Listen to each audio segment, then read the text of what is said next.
TSE tem clima para absolver chapa Bolsonaro-Mourão amanhã. Passada a apresentação do relatório da CPI do Covid, o presidente Jair Bolsonaro continuará na Berlinda. Está agendado para amanhã, no TSE, o julgamento das duas ações que pedem a cassação da chapa vitoriosa nas eleições de 2018, pelo uso dos disparos em massa de mensagens em redes sociais durante a campanha.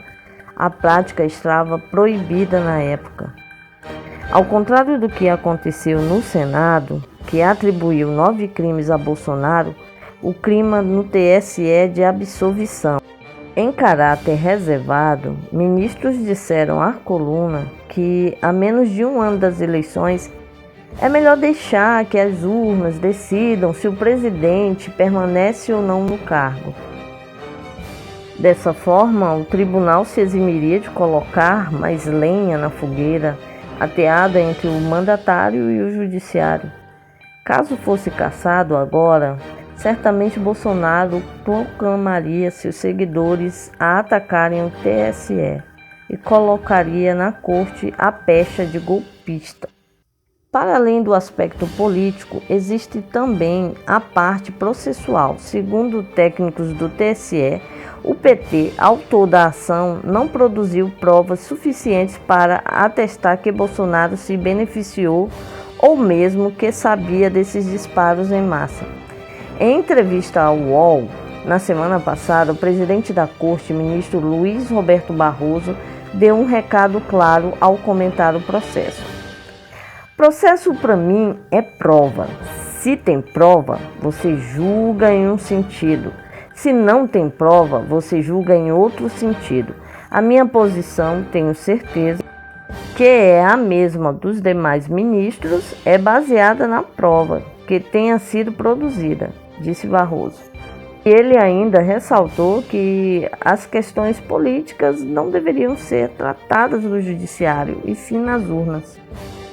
Vocês estão de brincadeira, né? Vocês estão de brincadeira com a cara do povo brasileiro, porque impressionante. Há um mês atrás existiam provas e indícios suficientes para a cassação da chapa. Inclusive, o TSE se adiantou em julgar um caso parecido que aconteceu com deputados, justamente para usar como jurisprudência para o caso. Agora, o que aconteceu? Por que mudaram assim da água para o vinho? Na prática, dura lex sed lex. A lei é dura para alguns e flexível, né, para outros, absolvendo crimes. Combustível caro e lucro recorde. Política de preços da Petrobras faz 5 anos. Em outubro de 2016, no governo de Michel Temer, a Petrobras passou a calcular o preço dos combustíveis com base no mercado internacional e a repassar variações com maior frequência aos consumidores. 5 anos depois, os combustíveis no Brasil acumulam alta real acima da inflação de mais de 30%, enquanto a empresa reverteu anos de prejuízo em uma sequência de lucros que são distribuídas aos seus acionistas, dentre eles o governo federal. Embora tenha passado por alguns ajustes e intervenções pontuais, o chamado PPI, Preço de Paridade de Importação, segue firme. Críticos da paridade internacionais alegam que o aumento do lucro dos acionistas às custas do consumidor, que no final paga pela alta do dólar e do petróleo. Defensores do PPI afirmam que esta é a melhor maneira de atrair investimentos, garantir o abastecimento e estimular a concorrência. Tirem suas próprias conclusões. Alguns economistas dizem que sim, outros economistas dizem que não, e a gente é a bola em questão. Se você é servidor público, presta atenção. O Guedes vai meter uma granada no seu bolso, porque a bola da vez agora é a reforma administrativa. Agora vamos falar sobre pandemia. pandemia terminará quando todo mundo decidir acabar com ela, diz chefe da OMS.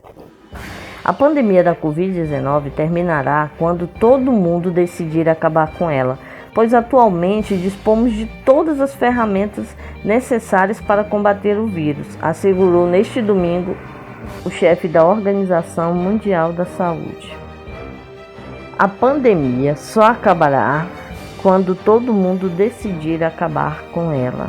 Está nas nossas mãos, dispomos de todas as ferramentas de que precisamos para isso, declarou o chefe da OMS em Berlim, onde voltou a insistir em uma distribuição mais equilibrada em todo o mundo da vacina contra o coronavírus. Ele deu estas declarações na cerimônia inaugural da Cúpula Mundial sobre a Saúde, que reúne a cada ano profissionais da saúde e dirigentes políticos em Berlim. A OMS estabeleceu que a meta é de 40% da população de cada país A OMS estabeleceu como meta que 40% da população de cada país esteja vacinada antes do fim do ano e 70% em metade de 2022. Embargo reduz preço da carne para a China, mas brasileiro segue pagando caro. O embargo da China à importação da carne brasileira, por causa de 2 casos de mal da vaca louca em frigoríficos de Minas Gerais e Mato Grosso, fez a carne ficar mais barata para exportação. Mas essa redução não será sentida pelo brasileiro, que continuará pagando caro. Desde a suspensão da venda em 4 de setembro, a cotação da arroba do boi já caiu na média 9,5%. Mas, segundo especialistas, essa redução não vai chegar ao bolso do consumidor, porque os cortes exportados para a Ásia são diferentes dos comercializados no mercado interno. E para compensar a queda nas exportações, os frigoríficos reduziram os abates para segurar o preço. No começo do mês, um relatório da Organização Mundial de Saúde Animal, a pedido do Ministério da Agricultura, Pecuária e Abastecimento, apontou que não há risco de proliferação da doença no rebanho brasileiro ou risco de contaminação para consumidores. E, embora a Organização Mundial de Saúde Animal tenha mantido o status do Brasil de país com risco insignificante para EBV, a China continuou sem comprar carnes. A suspensão já dura mais de 50 dias. Os grandes frigoríficos brasileiros preferem estocar carnes em contêineres, diminuir o preço da exportação, dar férias coletivas para os seus funcionários, do que vender o produto no mercado interno por um preço mais acessível. Uma má notícia para eles: a China não está com embargos à carne no Brasil, não é por causa da doença da vaca louca.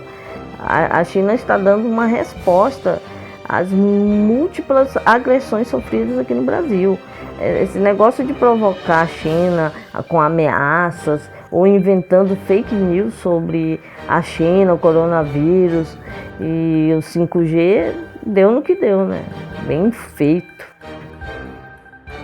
Prédio desaba em Ninópolis, Rio de Janeiro. Veja as fotos. Um prédio de 3 andares desabou em Olinda, em Ninópolis, na Baixada Fluminense, na manhã deste domingo, informou o Corpo de Bombeiros.